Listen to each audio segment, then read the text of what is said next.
Leaders in Maryland's capital city are declaring a state of emergency tonight. Businesses are still on the mend after that flooding that we experienced last week when Debbie swept through our area. WMER2 News' Jack Watson covered the weather last week for us. Jax, how are folks looking there tonight? Yeah, Kelly. So we got 19 businesses, according to city leaders. They lost more than $150,000 in lost revenue and damage. City dock businesses, though, are powering through. We're kind of getting good at this. Sad but true. Gearing up for flooding is a science for Deb Nicholson and company. We brought all the art upstairs. We didn't have to put the furniture up on blocks like we do if we know it's going to be a huge flood.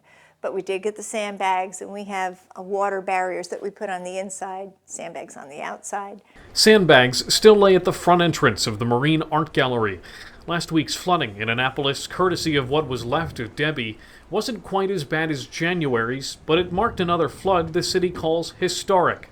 Mayor Gavin Buckley declared a state of emergency here on Wednesday, 5 days after waters were 4.5 feet above normal here at City Dock. Even aside from the record flooding events, we've already set another record for the most number of flooding events in a single year.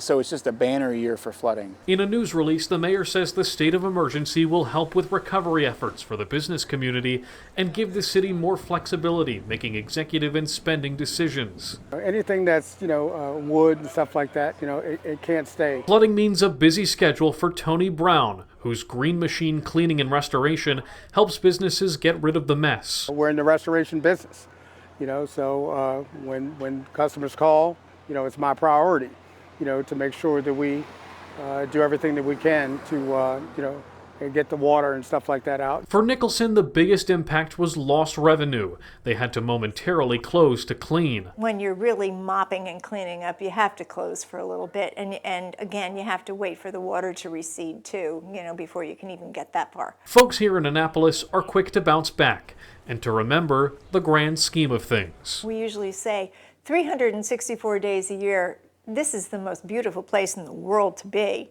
Maybe that one day will get you. But, in the big picture, you just deal. Well said. According to the city, this was one of the 10 worst floods in the history of our state capital. The second time this year a flood has reached that milestone. Kelly.